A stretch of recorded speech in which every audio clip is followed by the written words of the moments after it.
गरीबों के मुफ्त इलाज के लिए भारत सरकार की ओर से चलाई जा रही आयुष्मान भारत योजना पर इन दिनों संकट के बादल मंडरा रहे हैं। मोदी सरकार के पीएम बनने के बाद और आयुष्मान भारत योजना के तहत लाखों करोड़ों जरूरतमंदों ने इसका लाभ उठाया है। इस योजना के जरिए आम गरीब जनता का काफी फायदा भी हुआ है, लेकिन अब इस योजना को लेकर प्राइवेट अस्पताल के डॉक्टर्स की तरफ से एक बड़ा फैसला लिया गया है, जो योजना के लाभार्थियों और सरकार के हित में नहीं है। दरअसल आईएमए के अध्यक्ष रोहित सडाना ने बताया है कि ये योजना बहुत अच्छी है और करनाल में लाखों लोगों ने इसका लाभ भी उठाया है, लेकिन अब पोर्टल में कुछ तकनीकी खामियां आ रही हैं, जिसकी वजह से फिलहाल मरीजों का इलाज बंद कर दिया गया है। सरकार को इन खामियों पर जल्द से जल्द ध्यान देने की जरूरत है, क्योंकि अगर ऐसा नहीं किया गया तो लाभार्थी तक इस योजना का लाभ नहीं पहुंच सकेगा। देखिए, ये योजना बहुत अच्छी है, हम पूरा इसका साथ दे रहे हैं, लेकिन अब हमें इसमें बहुत सारी दिक्कतें आ रही हैं। जब से ये पोर्टल चेंज हुआ है, इसमें हमें टेक्निकली बहुत डिफिकल्टी आ रही है, हम काम स्मूथली नहीं कर पा रहे हैं। कुछ पेमेंट्स का भी इशू है, पेमेंट्स काफ़ी देर से नहीं आई हैं। सरकार से हमारी बात चल रही है और इस एक हफ्ते के लिए हमने इसलिए बंद किया है कि जो भी टेक्निकल डिफिकल्टीज पोर्टल में आ रही है, सरकार उसको ठीक करे, ताकि हम एक आसान तरीके से काम कर सकें और मरीजों को उनके सुविधाएं कर पाए जो भी है। अभी 5 तारीख को हमारी एक रिव्यू मीटिंग है, जिसमें हम सरकार से दोबारा बात करेंगे कि हमने जो उनसे अपनी मांगे रखी थी उसका कहाँ तक हल हुआ है, और फिर 5 तारीख के बाद आगे का निर्णय किया जाएगा। बताया जा रहा है कि जिस आयुष्मान योजना के तहत प्राइवेट अस्पताल मरीजों का इलाज कर रहे हैं, उन अस्पतालों तक सरकार की तरफ से जो बकाया राशि है वो नहीं पहुंच रही है।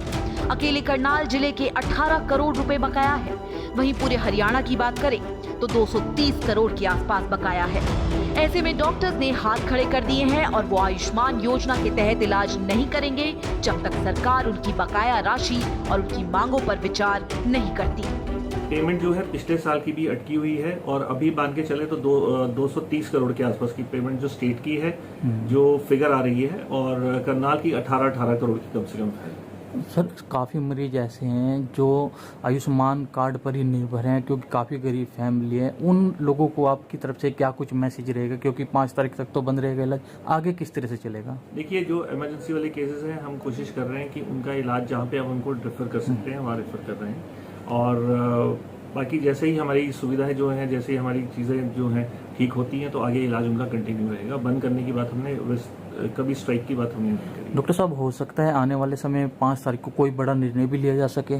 वो हम 5 तारीख को ही बता पाएंगे, अभी उसके बारे में। सर, आपको बता दें कि करनाल जिले में 45 से ज्यादा ऐसे अस्पताल हैं जिनमें आयुष्मान योजना के तहत मरीज लाभ उठाते हैं। अब 5 जुलाई तक प्राइवेट अस्पतालों ने इस योजना के लाभार्थियों का इलाज न करने का फैसला लिया है, और अगर कोई सीरियस मरीज आता है तो उसे इमरजेंसी में कल्पना चावला या नागरिक अस्पताल भेज दिया जाता है। 5 जुलाई को एक और रिव्यू मीटिंग होगी और उसके बाद आईएमए के बैनर तले फैसला लिया जाएगा। अब देखना ये होगा कि क्या डॉक्टर्स की मांगों पर सरकार विचार करती है, या फिर जिस योजना का सरकार इलेक्शन से लेकर हर मंच पर बखान करती है, वो योजना अधर में ही लटक जाएगी और इलाज करवाने के लिए करनाल के मरीज दर-दर की ठोकरें खाएंगे।